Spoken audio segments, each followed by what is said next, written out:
Hello and welcome to Final Fantasy IV Free Enterprise Community Race. My name is Rex Raoul. I'm here with Solar, and we've got a race already in progress, but we're here now. Let's go ahead and take a look and see where our future runners are tonight. I'm being joined by Solar. Solar, how are you doing? Oh, I'm doing wonderful. I'm ready to jump into this race and see how everything's going. Yeah, me too. We do have four featured runners. We have Mari Noko, Flurry 14, Simbu, and Mr. Ubik doing their best. We started off with Rosa and Yang together, and the Stand Ruby, which found us Edward, and we've got Cecil, who is on top of Mount Hobbs. So, what do you think so far about the race tonight, Solar? Well, I think it's definitely a better start than some have been lately, and I think that the runners are getting through it pretty easy. We've already knocked out a couple of the harder bosses in easy spots, so sure it's going to be a little bit smoother sailing, not having to worry about Ogopogo at a rough spot or something like Dwarf Castle. Yeah, absolutely. And getting Rosa at the start is always going to be a blessing. Like that's a character that a lot of people really look to find. So we got there. A question in the chat: why is there a duplicate character? There are 13 places to pick up a character and 12 characters in the game. So there's going to be one duplicate always. Now, what's going to be really interesting is if anybody takes this Dark Knight Cecil over to Ordeals and makes him a paladin. Yeah, I think that might be depending on how many places that there are to find key items that haven't been searched yet, and if there's more incentive, like if there's a really good paladin weapon, like if they're lucky enough to find something like an Excalibur, which is going to be unlikely on the T2S2 seeds, but not if they open up a trap chest that could be possible, and then there'd be a lot more incentive to do something like that, or if they find somebody like Tella. Well, and we're having a rough start right now. I mean, Package, Sand Ruby, and Legend Sword, that's pretty much all we found so far, so we have no other access, so it might be a good idea to make this Ordeals play with Cecil. Yeah, I'm not sure if is this Leviathan, is this in the Baron Inn or is that in the Fabu Castle? That's the Fabul Castle. So is the Water Hag then in Baron Inn? We're gonna find out right now with Simba. Yeah.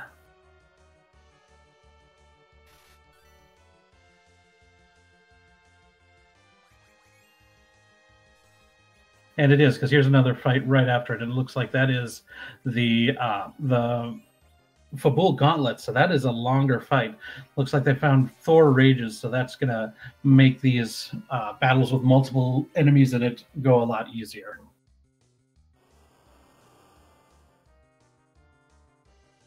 Everyone's always in a hurry to finish off Fabul Gauntlet as fast as possible, but I just hold down the A button usually.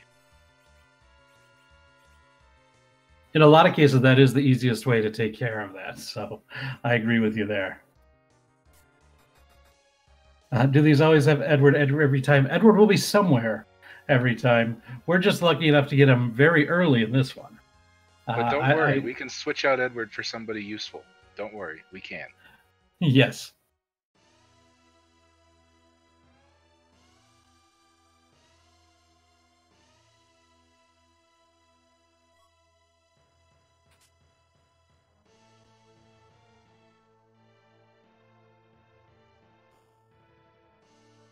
And it looks like most of our racers are waiting for Demas to show up before they go use that package.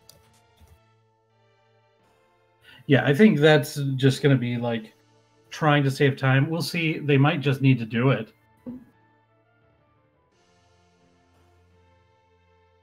You know, depending on the situation. Well, and just to get more options, a lot of the characters we have right now are kind of limited, especially in the early game. I mean, Yang's not going to hit for too much. Dark Knight Cecil is going to be completely useless until our deals. Rose is about the only one who's mainly useful, but if you can find a good bow and arrow to throw on her. Yeah, that's a good point. I mean, if you can find good bow and arrow, and especially something like a heroine shirt, but even like a karate shirt and a bandana will be making her a lot better.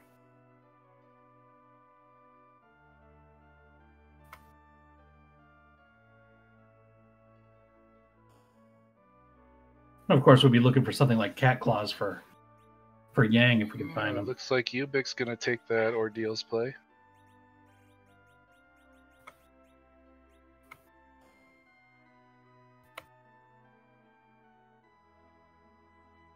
Yeah, I'm not surprised that we have a runner who's going up there. I'm just wouldn't be surprised if not everybody goes up there, as it is 3 bosses and a cutscene that you have to sit through in order to complete it for 1 key item. But it does also make Dark Knight Cecil into a not useless character, and that is not irrelevant by any stretch of the imagination. No, and we're running out of places to go on the overworld to find key items, so it's either going to be Baron Inn or Ordeals where the main play is going to be here.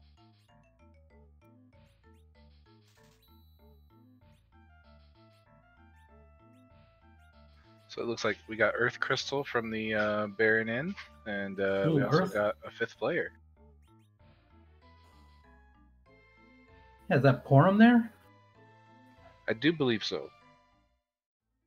And it looks like we see Pale Dim up here on Mount Ordeals, so that's wonderful.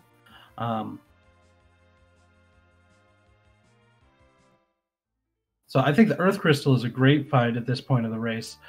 Getting access to 2 additional possible characters up at the top of the Tower of Zot, along with a key item up there. And it also teaches Rosa Exit. That can be nice as well.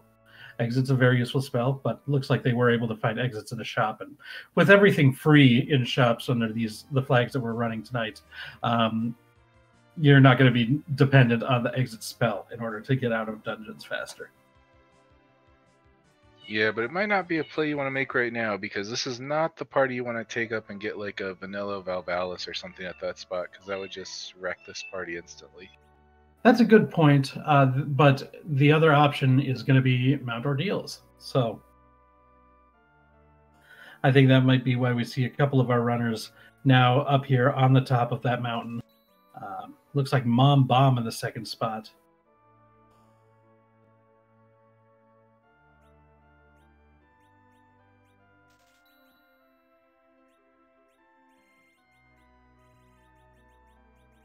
It looks like they did find dancing daggers for Edward. That makes him a lot less not useless. He can dance if he wants to. He can leave his friends behind. Yeah, and he will leave his friends behind once they find a better character to replace him.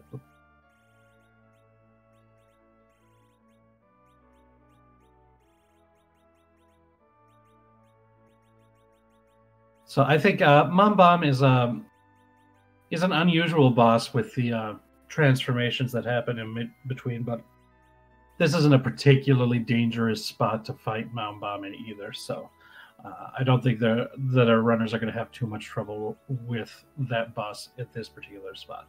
This is a spot where if it was, say, a Valvalis, it could be a real tough boss to try to overcome, but lucky enough, it's not a super difficult boss in this position. Yeah, the explosions shouldn't kill them at this point, hopefully. Just keep throwing those Cure 2s up, and they should be able to get through this no problem with Rosa. Yeah, I definitely think that as long as they're able to put up decent enough pressure on Mom Bomb, that the explosion shouldn't be too dangerous. I mean, I might eat my words here in a moment. We'll see.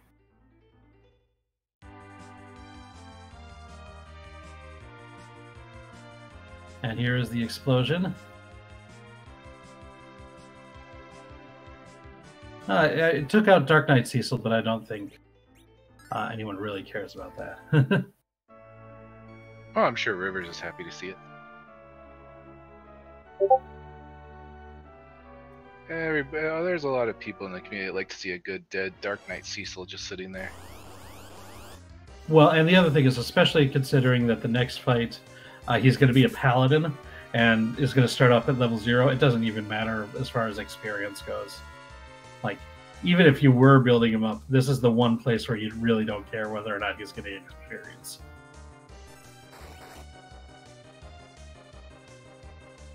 Discord noises? What do you mean, Rebel?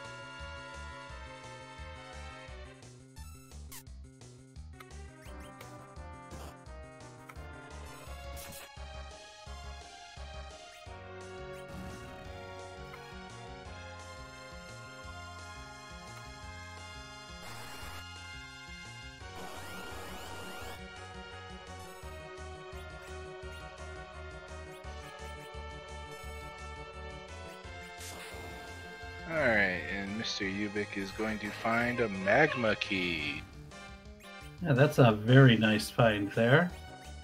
Saves us from the dreaded possibility of a hook seed. Now the question is, do you still cash in that Earth Crystal? Are the characters worth it to go up to the top of the Tower of Zot here? Or do you just head down to the Underworld and see what's going on down there? Well, that's when you gotta ask yourself, do you want to run to the top of the tower, or do you want to sit through the cutscene of the magma key? Because they both take a decent amount of time, but you definitely get a lot more free spots to check once you get down there into the Underworld.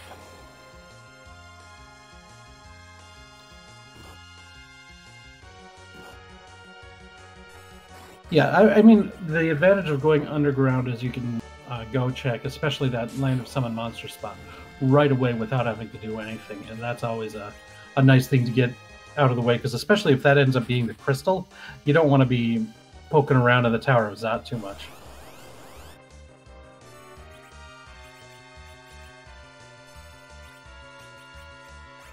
I think knowing a couple of these racers, they're probably just going to go straight to that Underworld as soon as they get that magma key. I know a lot of people just have that kind of programmed in their mind that as soon as they see that they make a beeline right there. But we'll see if there's any alternate decisions made here, because that Earth Crystal is still loot.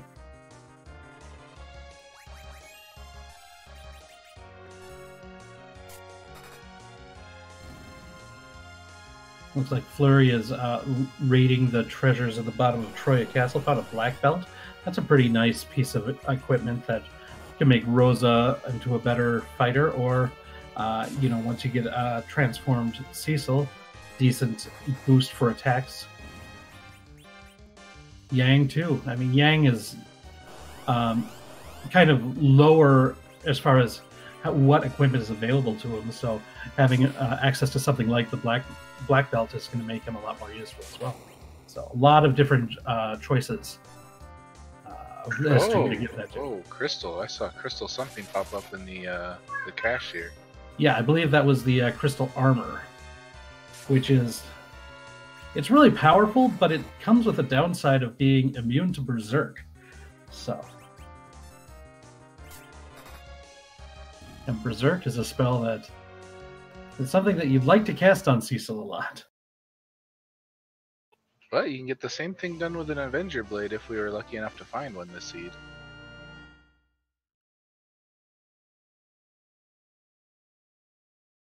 It looks like Flurry is making the play up to the Tower of Zot, whereas Mr. Ubik is heading straight to the Underworld and making that beeline right to the Rat Tail chest. We'll see what's going on up there, or down there, I guess, since it is the Underworld.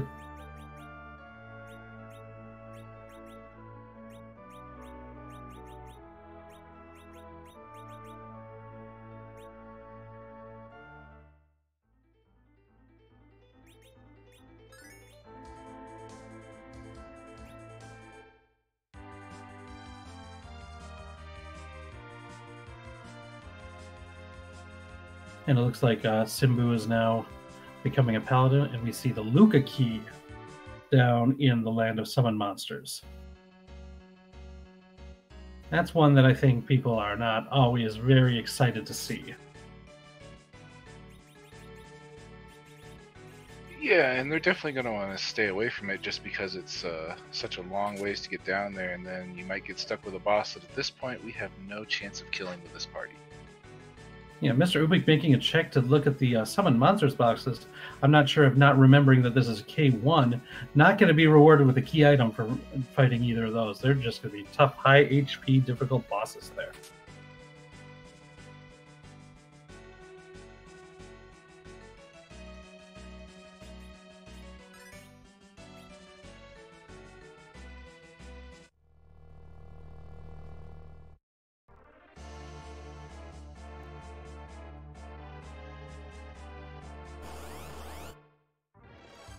Gotten so many summons, and there's the Dragon Whip in the cache. I wonder if any of our players tonight are actually going to take the chance on playing Rydia today. Now, taking Rydia other than really early in the game is such a big risk because she starts at that level 1. I mean, I guess if you've got the coffins, if you got the eggs or the sirens, and you can do the egg grind, then I guess you've got a way to make her be able to cast it. But I still don't know if it would be worth it. Well, and Mr. Ubik just found the coffins in that little village to the south there in the Underworld, so... Yeah, along with Sirens have been there since Baron, so we are good to go on a grind whenever we find the party we want to use. I definitely would take Rydia over Edward, but I don't know if I'd take Rydia over any of the other characters that are in the party at this time. Maybe over Porum? I would take an empty character spot over Edward, personally. I think he's got enough tricks up his sleeve that I'd still take Edward over an empty character spot.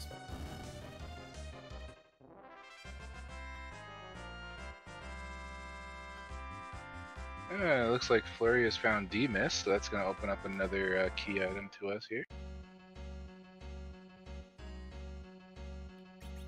Yeah, so little did our runners know that going up the Tower of Zot would actually yield 2 key items, with the D-Mist holding another key item that will be able to be picked up and missed after completing the Tower of Zot now.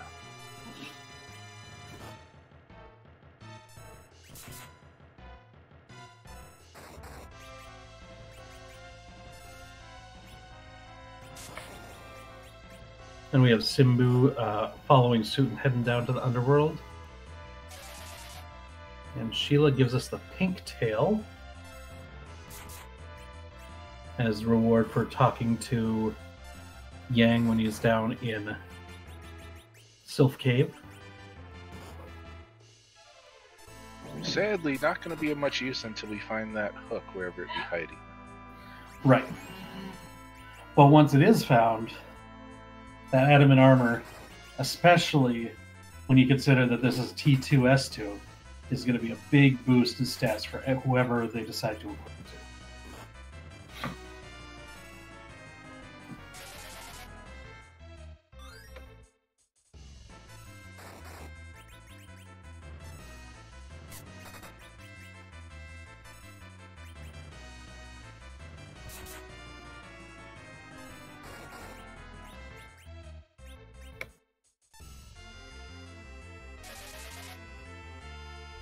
And you can see the fact that Flurry still has that Dark Knight Cecil, just losing out on the amount of damage that can be dealt to that D-Mist.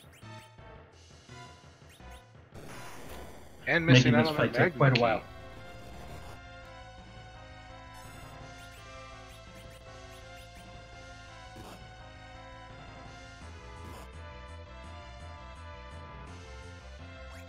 And we are seeing some of that egg grind right now down on Mr. Ubik's stream.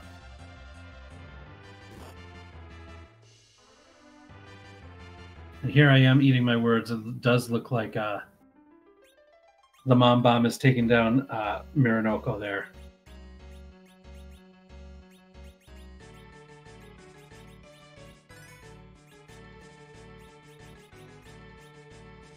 And doing this grind without picking up a 5th character somewhere, that's kind of interesting, because you're not going to get the bonuses of that catch-up XP.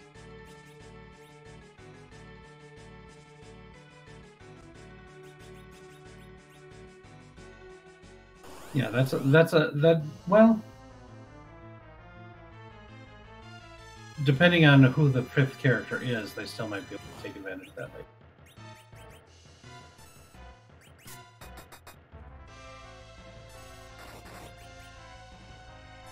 I just don't know how. Like right now, you're investing something into Edward. I don't know how much good that is, just in general.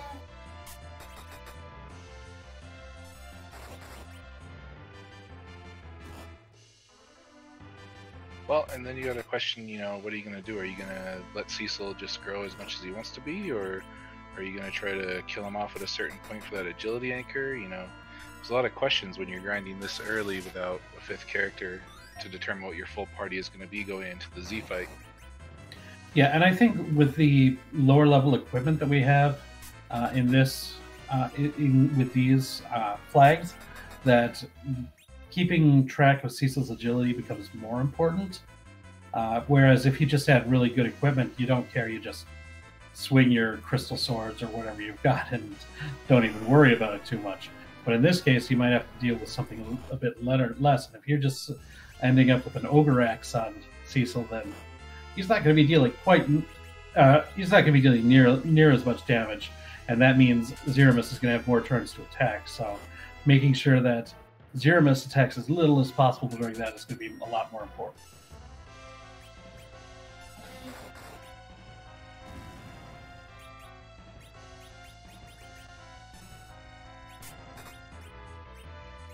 And we've got Kane!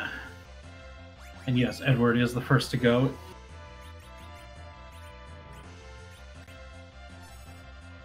And just to address chat, yeah, the timer is not working on the stream at the moment, but we are about 35 minutes into this race.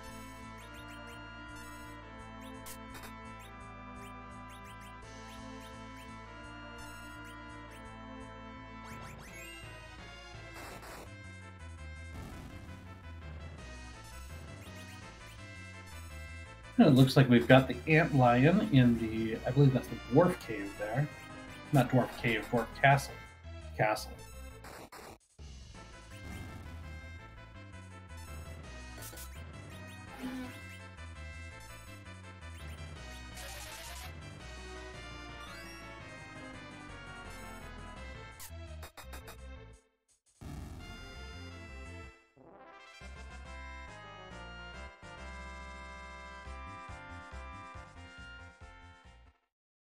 That counter horn still doing a decent amount of damage.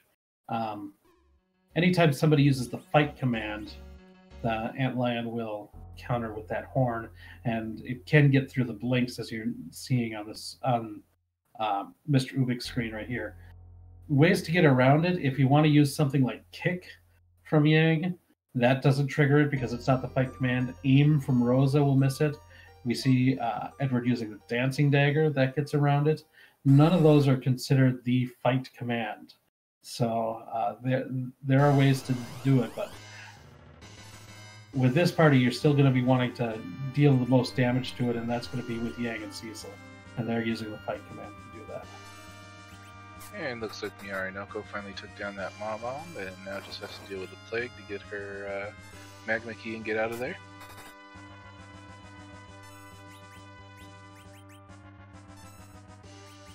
Looks like the second boss up at the top of the Tower of Zod is going to be Kane Azo.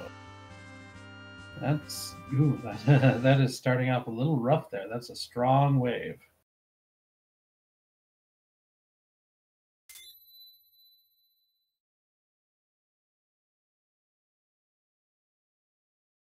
Didn't they have the chance to pick up some lightning items to throw at Kainazo earlier in the seed?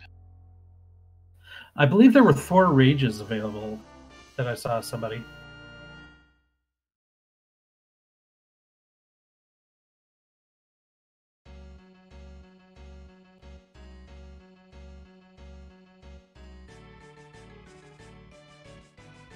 The other issue is Flurry did go up to the Tower of Zot before completing Mount Ordeals like the other runners did.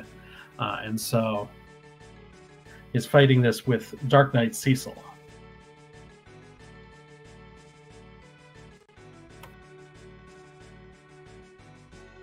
Not going to be the easiest fight in the world, but Yang does have the HP to survive this. It's more worry about whether or not Rosa gets taken out by one of those waves.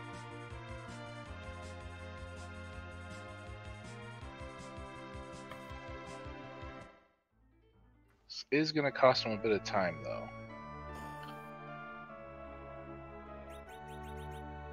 Yeah, I mean, I don't think this is a guarantee that they're going to that Flurry is going to get through this. But, well, got to the hiding in the shell part, so they're probably going to be fine.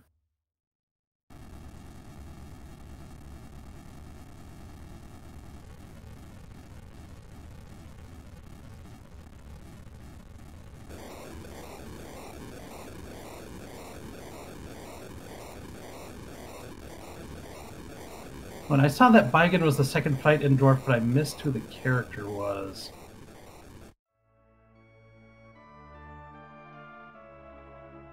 Tella. Okay.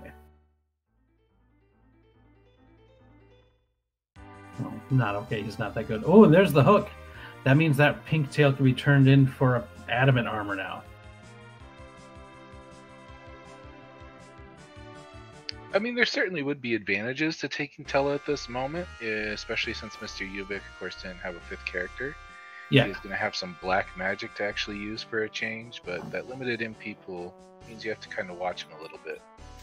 That's true, and if you had Tella with you for the Keinazo fight, then you've got a Lit 1 user who can scare Keinazo into getting the water removed, something like that. I just don't. I know what it does. He gets lit, and the lit scares him, and he loses the water.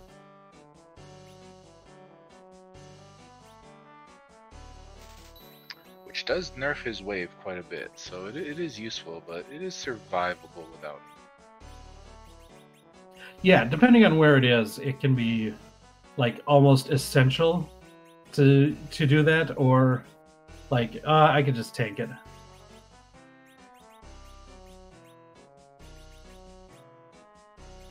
But I believe the wave is based on Keinazo's current HP. So depending on Keinazo's relative HP based on your HP levels on where you fight him, it could be tough. Like that's why if you see him in like a Ashura or Leviathan spot or something, that's going to be a really tough place to fight him.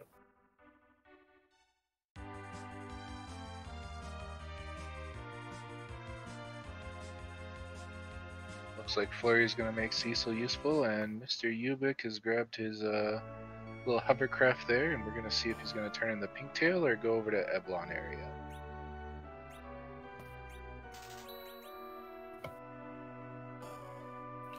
Looks like heading to Eblin, probably going to be checking the character in the shops there. Not a whole lot of reason. Even the trap chests? That's a possibility, but it doesn't appear that way. Oh, there's the pass. The pass is in Eblin. So there is a good reason to go to Eblin. But I think that Mr. Ubik's not going to be opening the trap chest because in the first room, he skipped all the steps, so I don't think he's going to start opening them.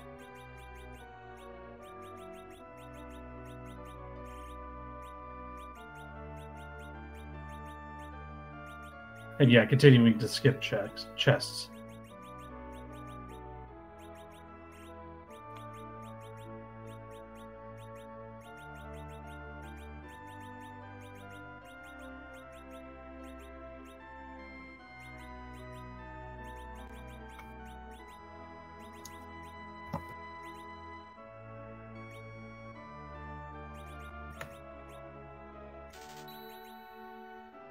Oh, and that's Edge.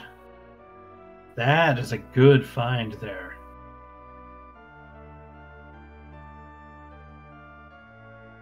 Well, if you're like me, you think it's a great find because he's my favorite character in the game. He's definitely a good amount of damage, and if you find a spoon, can put in quite a hit on the Z fight. Yeah, that's all true, and he's great early game, he's great late game, he's very flexible, lots of things. The only thing that he doesn't have is a great HP pool. But he more than makes up for that with everything else that he's got. Yeah, and we did get the is this even randomized comment because that is the vanilla Edge location. But I remember seeing there was at least a ninja sword in the Troya Castle Treasury, so we've got some good equipment for him. And a long I'm not sure if Ubik picked that up though.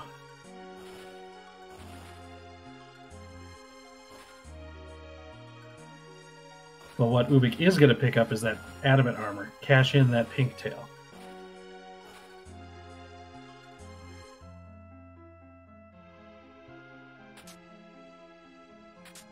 I'd like to see him throw the adamant on Edge, but that's just a personal opinion. I think it makes him a lot stronger character, but we'll have to see what he decides to do with it. I think Edge and Rosa are both really good choices for the adamant armor. I definitely wouldn't think that putting it on Edge would be a bad decision in any in any case. Well, I mean, like you say, he has the lower HP pool, so it makes him a little bit more survivable. Plus, it increases his attack so much, makes him so much more useful in the Z fight. He'll probably be hitting for 4 or 5k apiece. That will depend a little bit on what equipment is found for him. If he's still stuck with the short swords, then probably not, but it could still be a big boon, without a doubt, to have that on.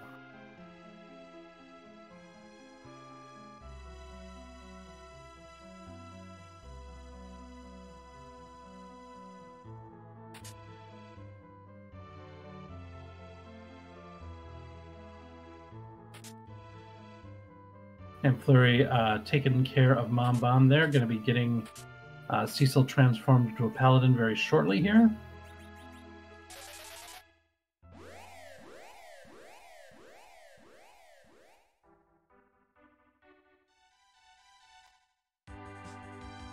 And Simbu makes quick work of the Baron Soldiers fight from the Kaipo Inn original.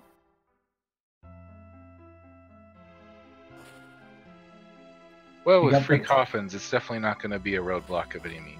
Yeah, that makes that quite easy. Gets a twin harp for it, so we might be getting some music tonight. We'll see if anybody ends up making that decision.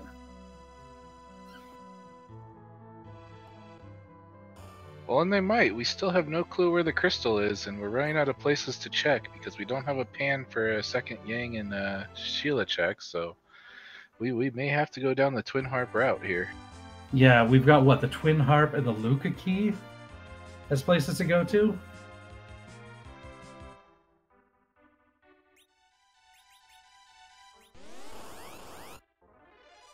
Yeah, I mean, the runners were checking tower without even the tower key, so you know we're getting the slim pickings on where we can get those free items.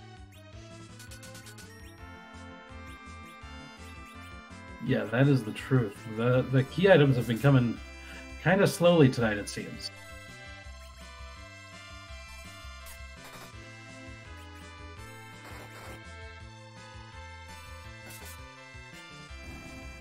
Oh, I think there is one thing that it's going to be a really nice thing for Flurry here. He does have both the Adamant and the Legend Sword. So he could cash those both in and get an Excalibur. That's going to make Cecil really strong.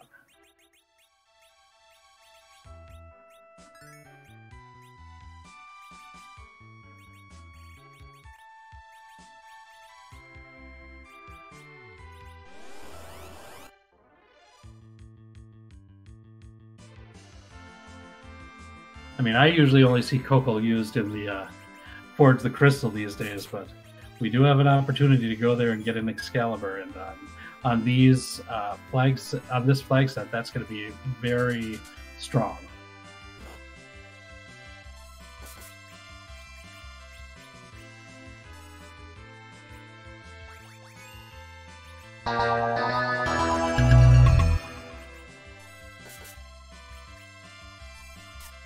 It looks like Miranoko is doing some grinding here. Looks like maybe they haven't found the coffins because they're fighting this one out.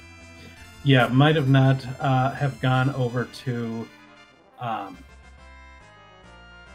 maybe not have gone over to Tomra, where that shop that had the Bacchus wines and the coffins were.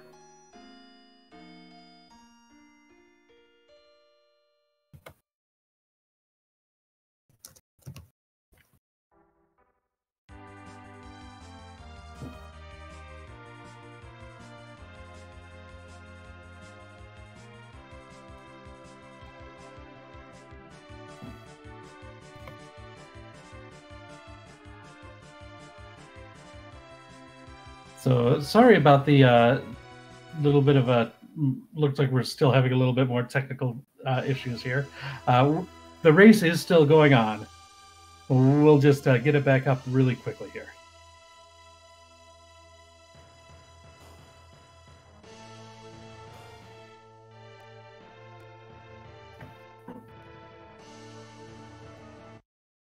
Just a little plug for Dragon Quest XI. I wish I had a system that could play it because I would love to play that game.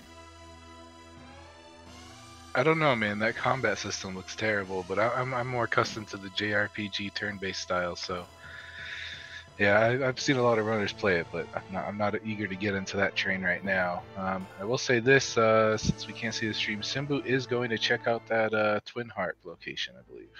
And I think we're back up now, so... Oh, very good. Now we do see Flurry heading over to Coco's to get the Excalibur. That's great. We've got some music hype coming up.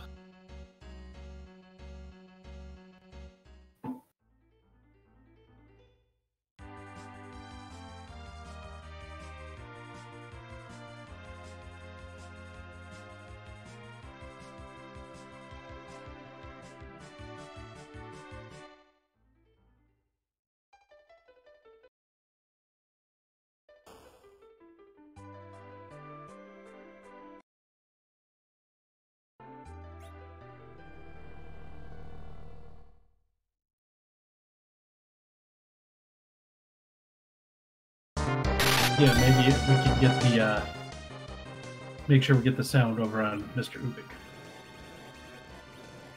Or we have time to switch it over to Simbu too.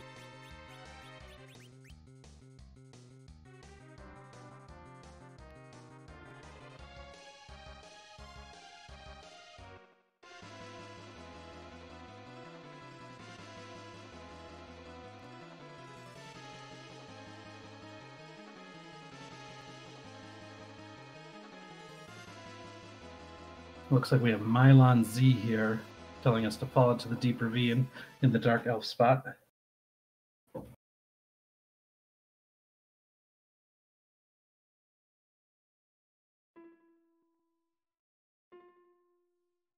I don't think this is necessarily going to be difficult with this party setup. This spot has notoriously high magic defense. But we've got a lot of frontline fighters. We got the Berserk spell. Shouldn't be tough. And Mr.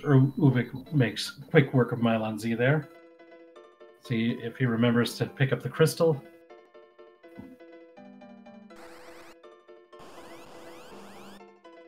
And we've got the Baron key.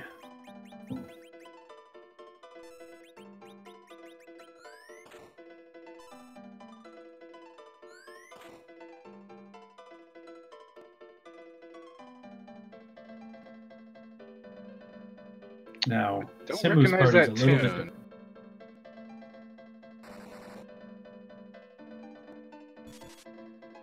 I've got no game audio, so I have no help with that.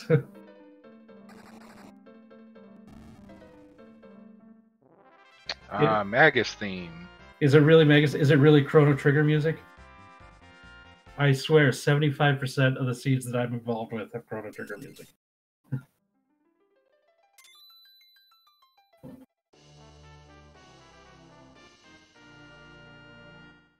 It's just Final Fantasy trying to tell you you should use some of those Tritech moves.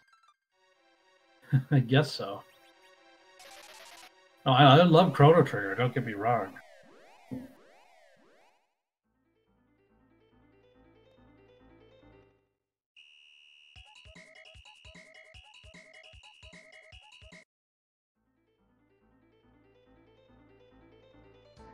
But both Mr. Ubik and Simbu now have access to that Baron key. You see Ubik going in and cashing it in for the shop in Baron that's locked, and now heading to the underground waterway. We'll be heading down, fighting. We missed the very beginning of the race, so we're not sure who's in the Bygone spot at this point.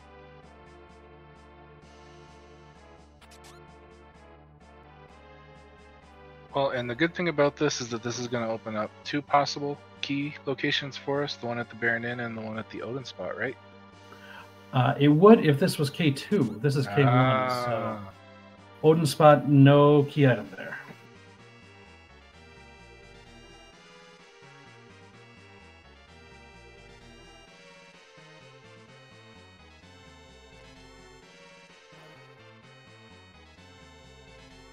But yeah, I mean, that's the thing. Like, there's been so many K2, K3 things going on over the last couple months that a K1 seed is a lot.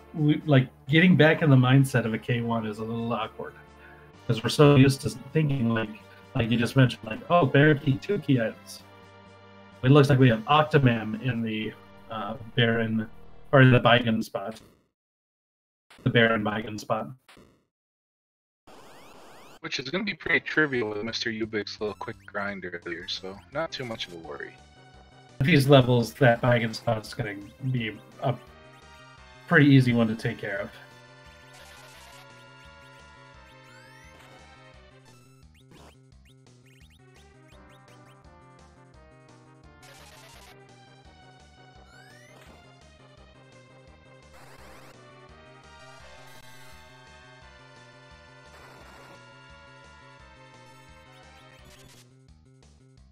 And now we get to see who's sitting on the throne.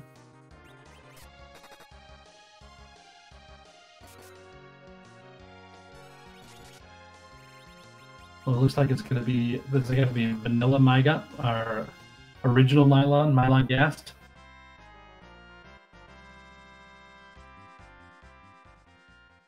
It looks like we're going to see some ninja magic.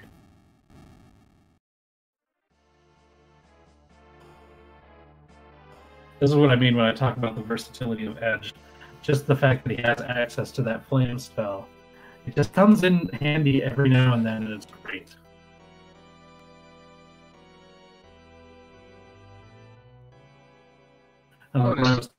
Sorry, go ahead. Especially if you have one of these seeds, if you have a seed where you actually have to pay for stuff in the shop and nothing's really guaranteed on where you're going to find it, it comes in really useful for being able to blink in some fights as well. So he's kind of a jack of all trades in that sense. Yeah, absolutely. And like we saw the Antlion fight, another thing that can get around the counter horn is the Dark Command. So I mean, there's just a lot of little things that he can do that are useful, and what makes it such a great character overall. Let's see who the character is for defeating that. Oh, looks like we have a Palom. There goes Edward, and I think now Mr. Rubik's.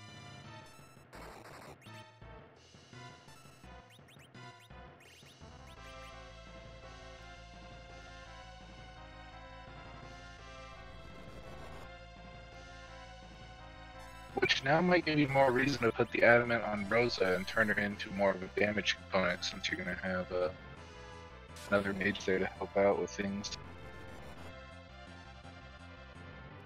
Much about the healing if you get enough levels. Well, I think it depends on how much you want to level up. Like I still think your initial idea of putting it on Edge is perfectly defensible, but I think putting it on your white mage, you can have her be an archer with the adamant armor and do a lot of damage, and it also boosts her white mage stat a lot too. And there's the darkness crystal. I don't think that's going to be particularly useful for Mr. Ubik at this point.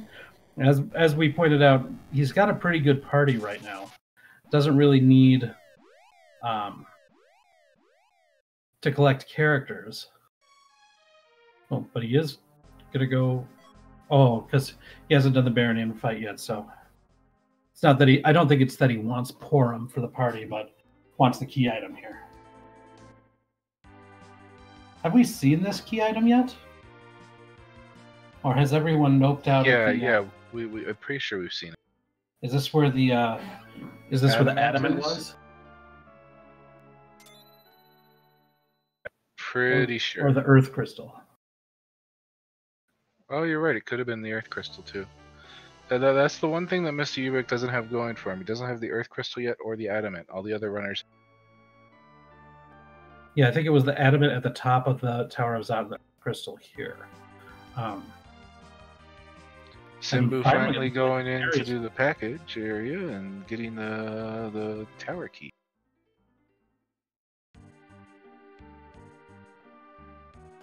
Another pathway has opened up. Yeah, absolutely. We have got things to check. Although honestly, at this point, I can see Mr. Ubik doing a quick grind and just running off to the moon to see if the crystal is hiding. Again, I think you're forgetting K1. Is there nothing up there? There's nothing up there. There's a character. There's a Hummingway shop, but that's about it. Oh, that's rough.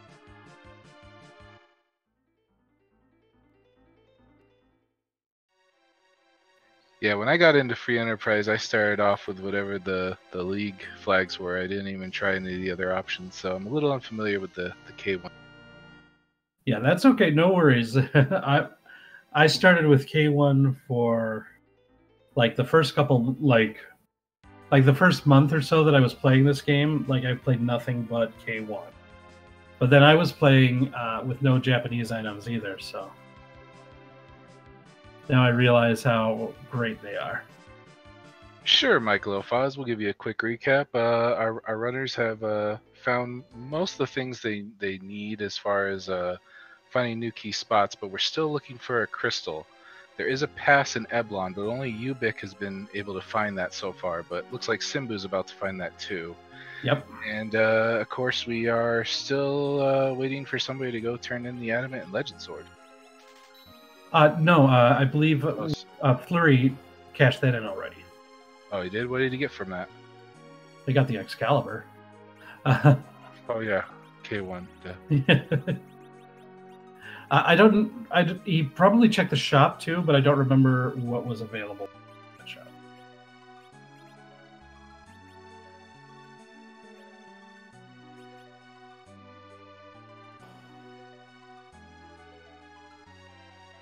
But yeah, a lot of the key items that were given at the early part of the game were not progression items. They were items such as the Stand Ruby was the start one. We had the Legend Sword early. So we're forcing people to go to places like Mount Ordeals a lot earlier than people normally would in order to do that.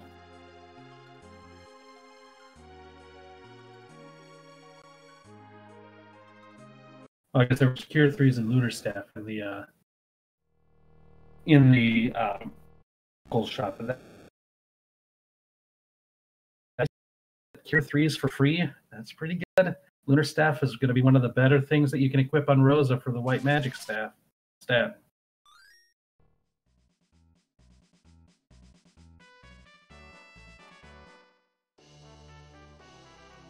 Yeah, and I don't know if our players want to try any reflect strats since they can get 3 melees pretty easy, but throw that Adamant and that Lunar Staff and you're pretty much guaranteed to get those 9999 whites going.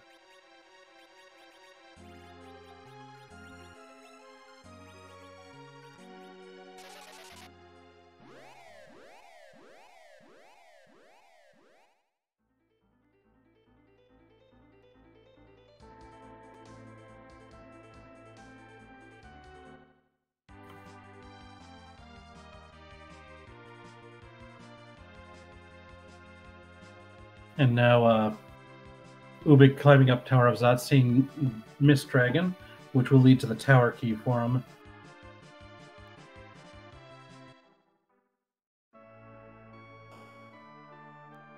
And hopefully Simbu's going to check out that tower key pretty soon, because that could give him a leg up here over the other racers.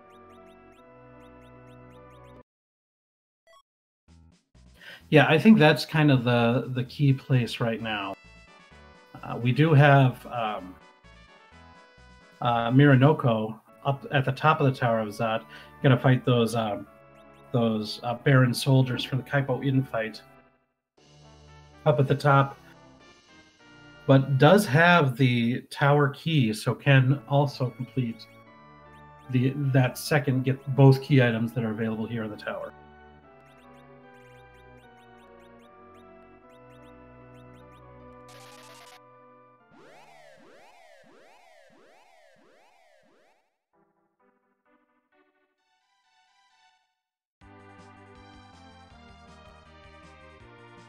And let's see where Simbu heads next.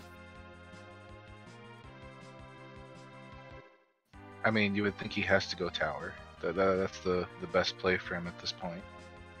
Looks like going to the land of summoned monsters. Oh, then noping out. Oh, making the other play that's available right now, which sealed cave. We haven't seen a sealed cave check, and the Luca key has been available for a long time in this game.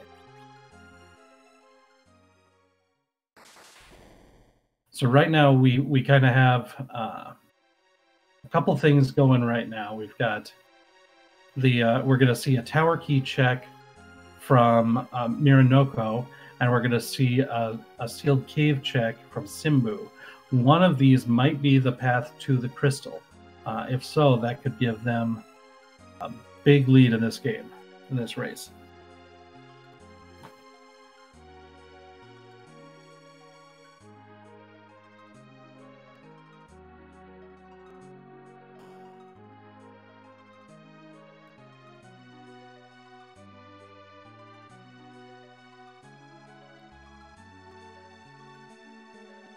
Yes, top of tower was done.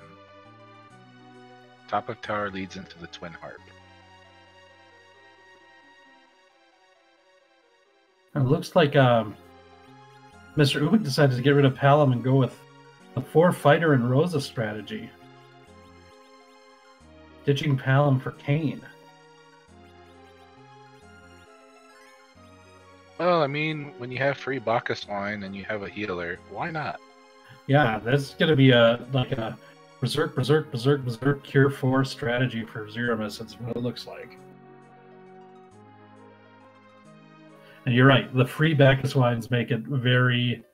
Like, this seems like a good idea.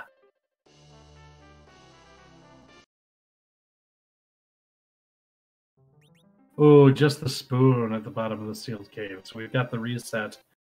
See if Simbu does make the play to go to the tower and cash in that tower key next.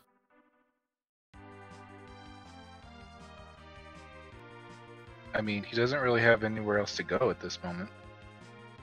It doesn't seem that way. And yep, there we go, back to the tower. As Miranoko defeats the Karate Man, who is in the the super cannon room. Yeah, that's what it seems, that the tower key has to be progression at this point. Could be the rat tail, it could be the pan, it could be the crystal.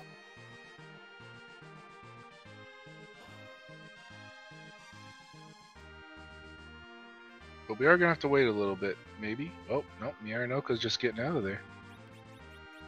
Well, Miranoko already defeated the Karate Man, so we'll get the key item upon leaving the tower. Flurry right behind, heading into the super cannon room right now. As well as Simbu, who's fighting Karate Man right now. And Ubik just picking up that tower key.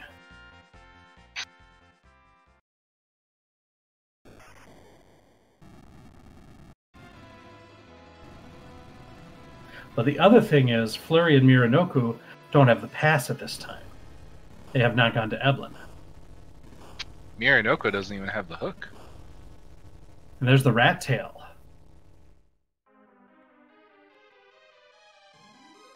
So that's our progression item next. So again, the rat tail could lead to the pan, and it could lead to the crystal.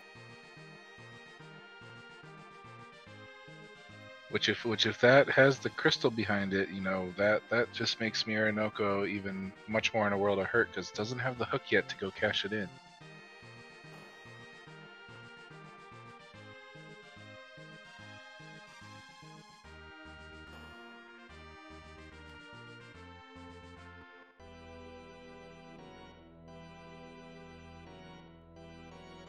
Yeah, the hook was that Dwarf Castle where the hook was?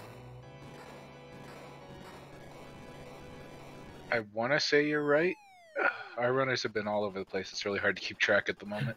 Yeah, keeping track of 4 runners on the fly and remembering exactly where everything can be tough sometimes. But Ubik made the beeline right to the tower as well, so fighting the Karate Man now. And looks like Simbu is going to go ahead. Going to cash in that rat tail, going to be the first to see this.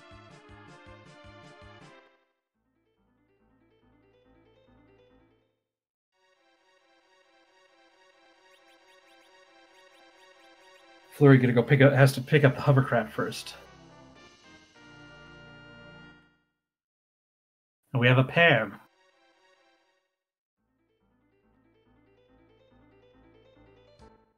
So now we beat up Karate Man. Now we get to go whack him with a pan to wake him up.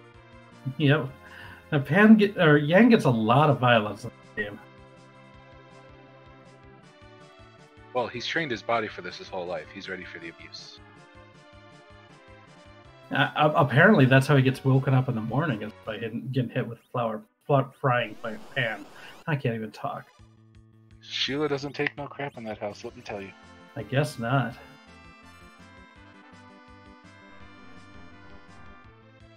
Simbu taking the time to do his grind. Well, we've been at the point where we need to grind for a little while now, because we got plenty of key items. Yeah, and with a party that you want to take the party to the end, might as well do the grind when you're in the neighborhood, right?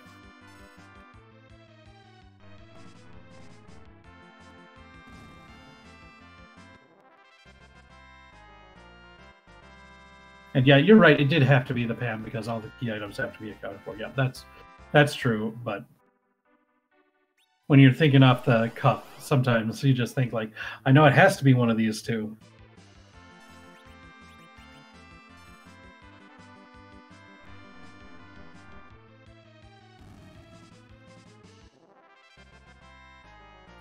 Here's Mr. Ubik gonna get the pan.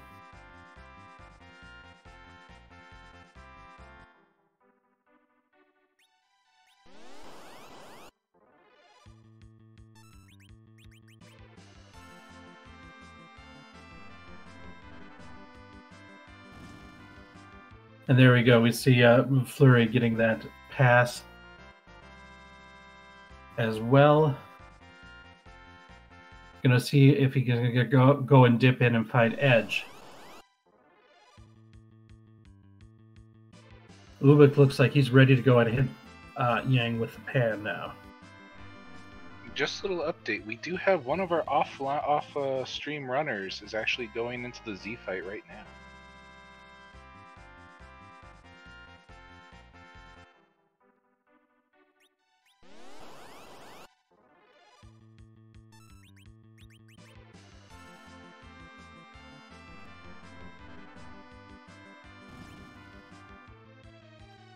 And he does find Edge.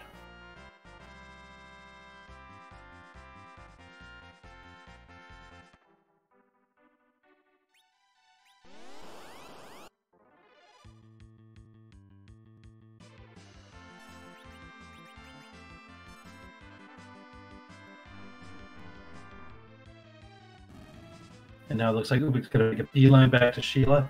And, you know, if we've done if we've accounted for everything correctly, this should be the crystal.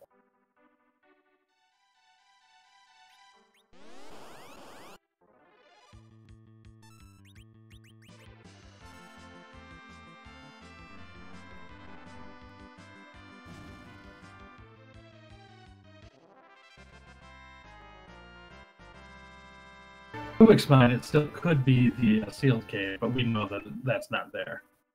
The crystal looks like there's going to be a 16 out of 17 run for Ubik since he didn't go down to the sealed cave to get that spoon. But we'll see. I think he's probably just going to make a beeline right to Toria and go ahead and catch in that pass, fight Zeramus. We'll see how this goes.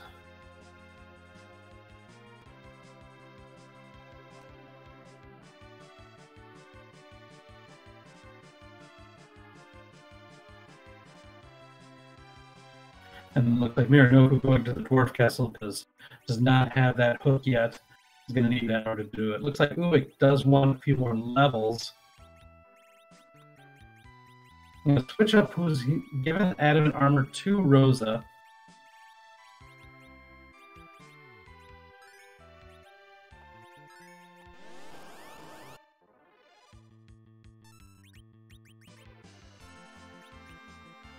I'm going to use those Artemis arrows to take care of. Oh, still has plenty of coffins to take care of eggs. but definitely needs a few more levels there. On Kane and Rosa specifically. And Edge too. Yep, and Simbu going to pick up his crystal now.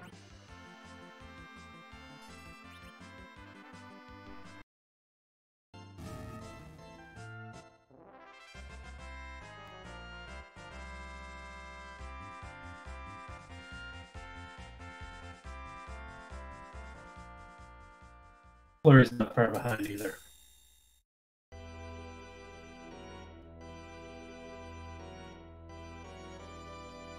Now we have two of our off-stream runners at the Z fight, so these guys gotta hurry up if they want to get one of those top places.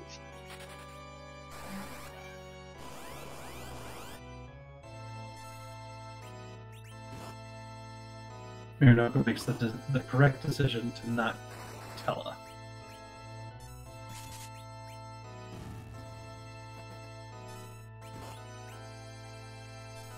Poor old man, always getting passed up for younger mates.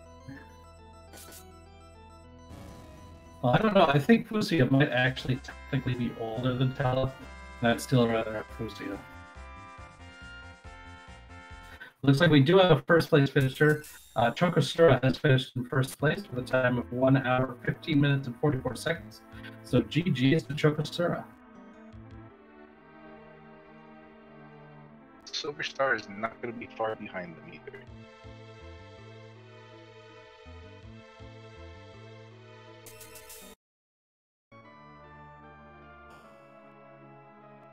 Now, Ubik is getting that Excalibur.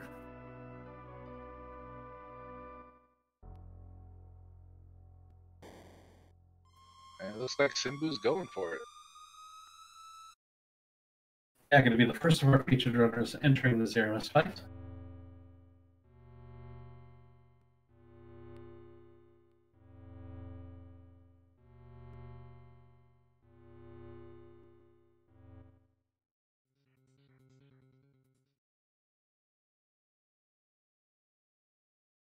And now we get to see another one of the most wonderful things about the Final Fantasy IV free Enterprise runner. The Z flag. We'll see who Zeramis turns into this time.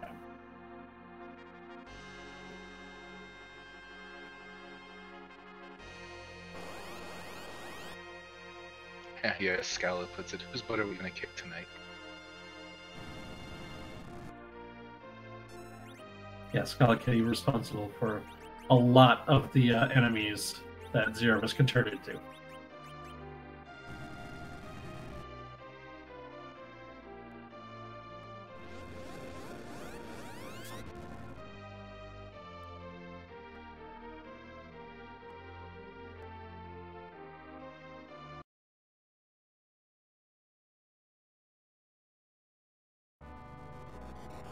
Zeramis says Gur-Erg and then turns into...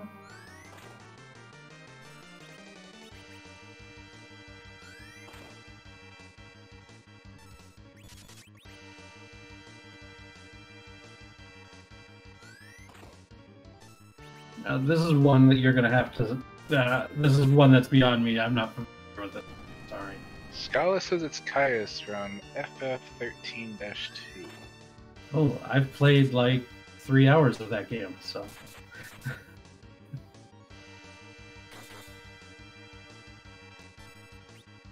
Yeah, I don't even know if he's a good guy or a bad guy. I don't remember. And it does look like Silver Star 6609 has finished in second place. Time of 1 hour, 18 minutes, and 53 seconds. And now we've got Simbu here going with that four attackers and Rosa strategy. Looks like that's the same thing that Ubik's going to be employing here. The sit back and relax strategy, as I like to call it. Yeah, not too relaxing when Edge goes down, though. Still have 3 other characters you can throw at him.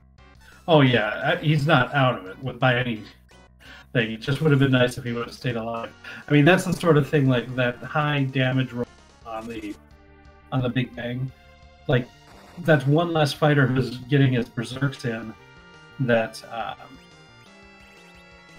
could be the difference in time that Ubik could use to come back, and we'll see. Could, but Ubik actually has less grind on some of his characters, so he may lose some in the big bangs as well. That's a good point, too. Ooh, Rosa goes down. It's going to be more difficult to come back from. You're going to need a black hole and fast.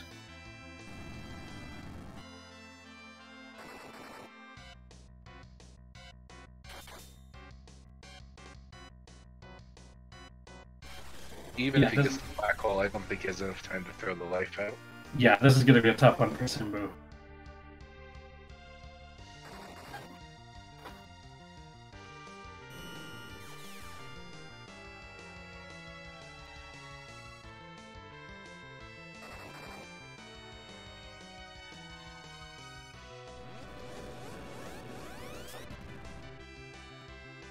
Oh, and there's the nuke. Yeah, Simbu's going to try again. That's the only thing I don't like about those Berserk strats. I know a lot of guys like to use them. I know they like to use them in the runs consistently because it's even damage, but you just, if one of your mages go down, you can't bring them back up when everybody's still attacking uncontrolled. That is definitely the downside, which is why I tend to overlevel Zeromus fights. Yeah, asking if there was an agility check. I don't know if Simbu checked agility. I've not seen any of our runners on the main stream check to see agility. Although Flurry might just have. But the other thing is, like, a lot of the runners are aware of what levels Cecil needs to be in order to do it. They don't necessarily need to know exactly what the agility is if they just can see the level that they know what Cecil's agility is going to be too.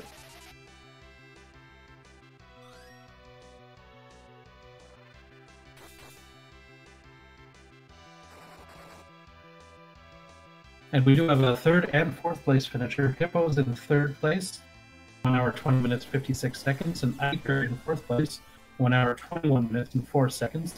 GG's to those runners. GG's indeed. Let's see if Mr. Ubik can pull out a top 5 here real quick.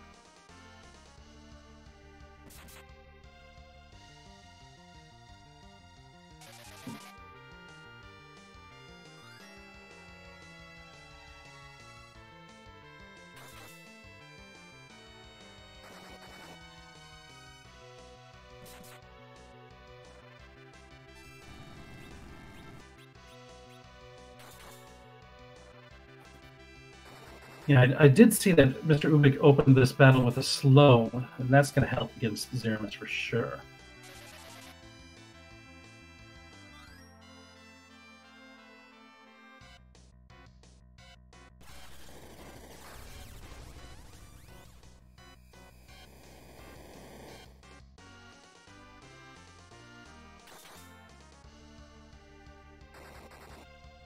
All right, everybody survived the second Big Bang.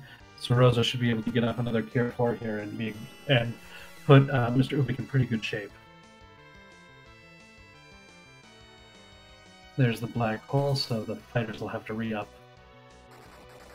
with their Bacchus wines.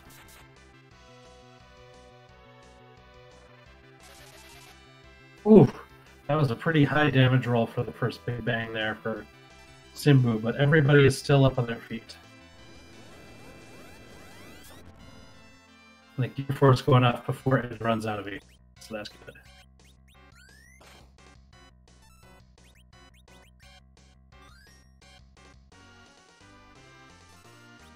Yeah, but that's a low roll on those Cure 4s.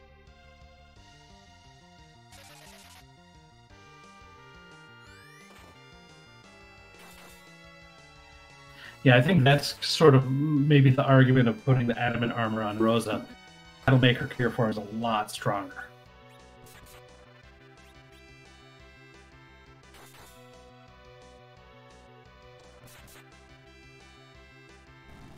And I didn't check. Did Simbu take the bow off of Rosa before the fight? I didn't notice that happening. So it might be the fact that she might not have the adamant armor or the lunar staff. Just going with that bow and Artemis arrows. And that would make those Cure 4s a lot weaker than the Ubix, even though she has more levels on her. Ooh, that was a rough big bang there. That just hit Ubix. Took out Kane and Rosa. Oh, and right at the medial phase, too.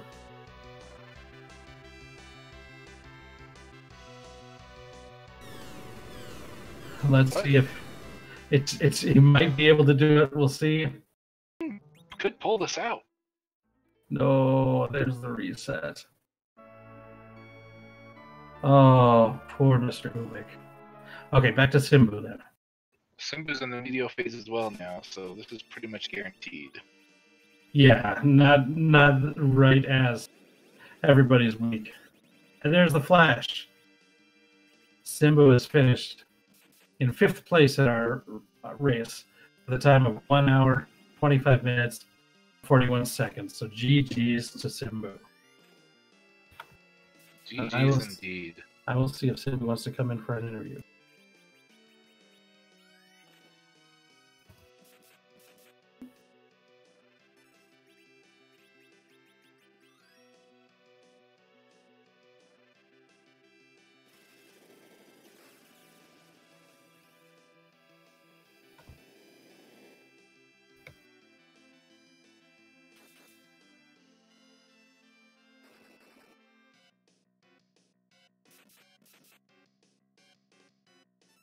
As we see the rest of our runners all in the Zerus fight now. A lot of different paths to get to the end, but everybody had to converge because we were just running out of places to check.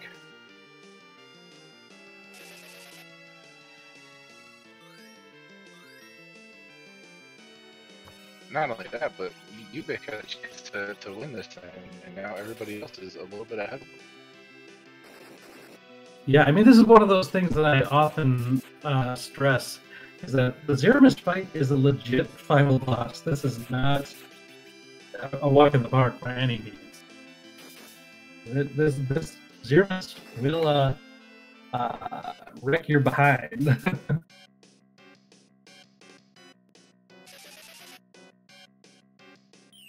Zero Mist means business.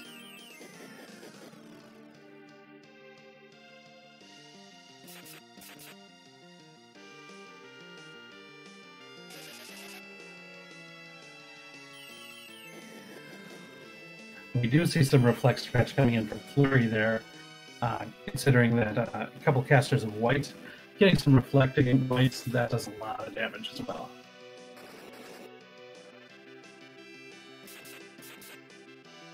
With free Cure 3s, how can you not consider taking the reflect stress?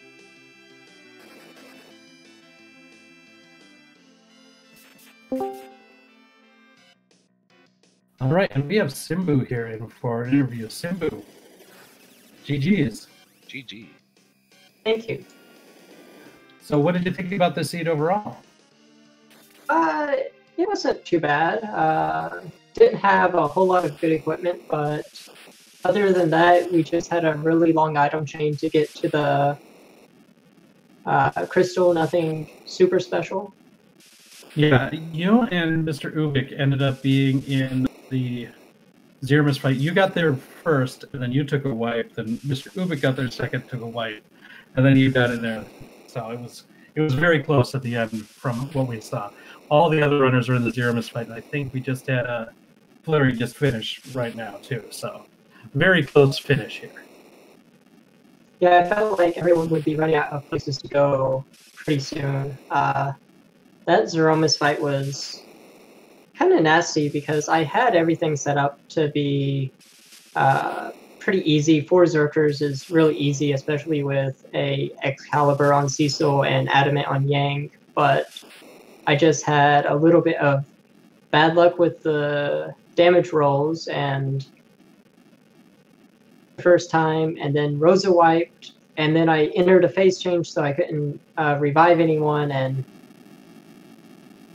Yeah, about as bad as a fight could go, but Did you the think second after time that? went in and Did you consider after the first wipe moving the adamant over to Rosa to increase her survivability and her Tier 4 power? Or was just keeping it on Yang just what you were thinking? I just wanted the damage. I knew that I know that Rosa was sitting there at 2000 HP on when that second Big Bang rolled, and it was just 50 under. I know that if I had her at full health, which would be easy with 4 Zerkers, I can easily get 2 Cure 4s in. So it wasn't a big deal. It was just I got unlucky the first time around and wasn't going to take a chance the second time, so just healed up to completely full. All right. Did you have any other final thoughts about this? That's it. All right. Well, thank you for joining us. Thank you for being one of our featured runners, and congratulations on being the first of our featured runners to finish this seed. Thank you.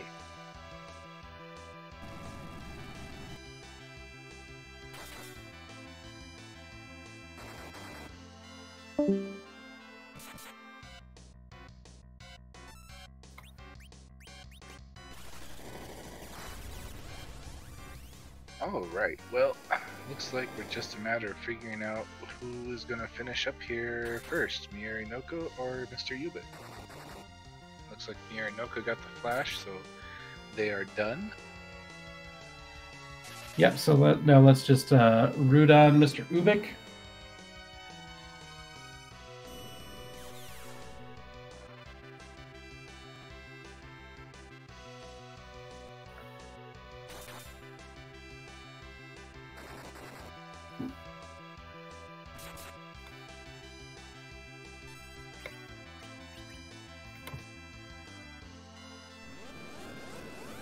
I think Mr. Ubik's had some really terrible luck with the damage rolls. And also these nukes just keep targeting Rosa.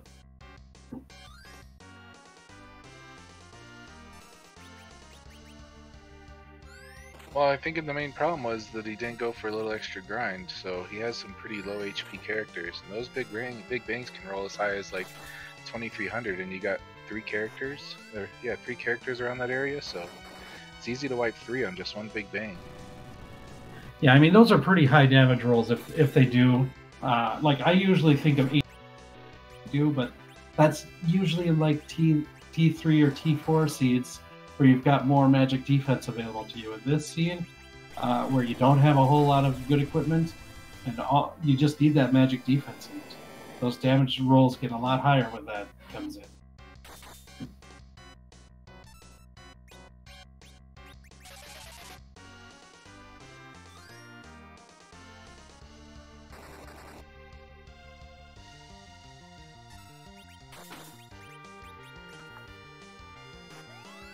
Doesn't help that we didn't get any good weapons for Kane, so Kane is not pumping out damage.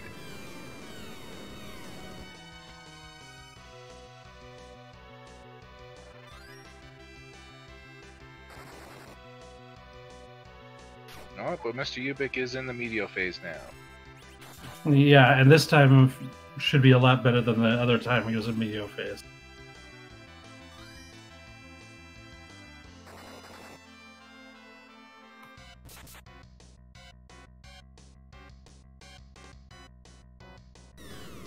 Looks like he even ran out of MP on Rosa.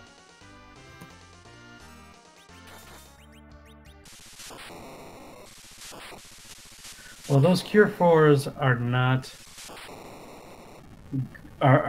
cheap. And there's the flash. So there we are. Mr. Ubik finishes. GG. GG's to all of our featured runners. This was a great finish for all of our featured runners. Got everybody finishing very close to each other.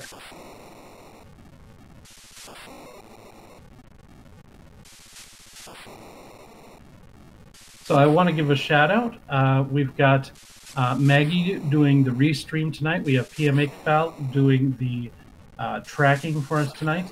I want to make sure that we thank all of our featured runners, Miranoku, Flurry14, Simbu, Mr. Ubik, and everybody at the Randomania Network for allowing this to be popular. Oh, looks like we might have another interview here. Mr. Ubik looks like wants to join us, so let's go ahead and bring him in real quick here.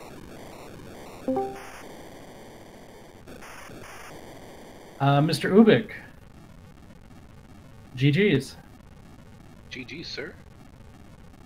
So you were in the Zermus fight pretty early as far as our featured runners were concerned. You had a tough time with that Meteo phase. Yeah, that first one, that last Big Bang hit for like 22k across the board and wiped out just so much, and I couldn't do it from there. It made me sad. I saw all the finishes coming after that. So yeah, I'm gonna bring in Flurry too. Flurry's ready to get an interview. We'll just bring everybody in here real quick.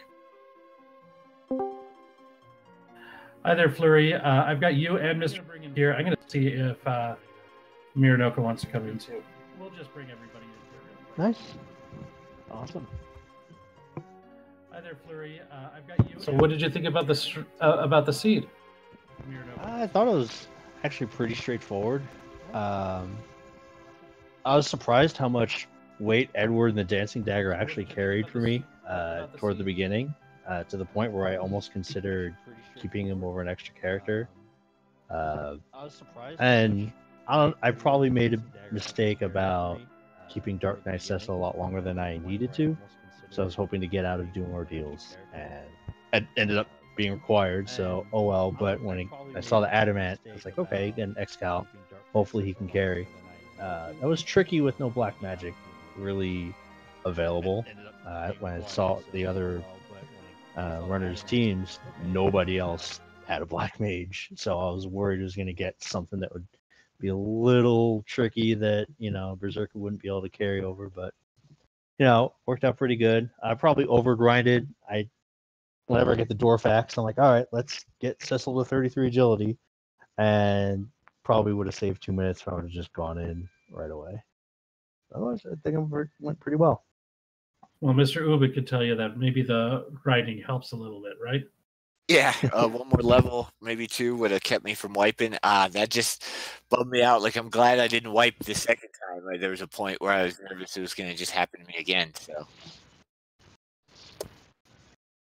And Mr. Ubik, you were actually the first one of our featured streamers to find the pass, so you Yeah. had a little leg up there at the beginning. It was going to be somewhere out of the way when I found it, and then I followed that chain when I dove tower all the way to its darkness crystal end, which kind of bummed me out. Yeah, in a lot of the other flag sets, a darkness crystal becomes like something that you really want to find, but in this one, the K1, it's like, oh, darkness crystal, come on. I'm not pleased with that find, especially after I followed 2 things. I got to listen to the music at least and share that with everybody, hopefully. Oh, what was the song? Magus theme. Nice. Well, it looked like from all the other runners that they also went to Evelyn and picked up Edge. I think that was kind of what the team composition looked like, where you looked at what characters were left, and I imagine everybody probably picked up exits early, that it was totally worth it, and that's where the pass ended up being. So. And we're all joined by Miranoko, who also, everybody finished really close to each other, so just bringing everybody in here. So, Miranoko, how do you feel? I feel like I did all right, except for getting the pass that time. I just never went to Eblin until I had to. That's probably also why, as Flurry was saying, I didn't have Edge.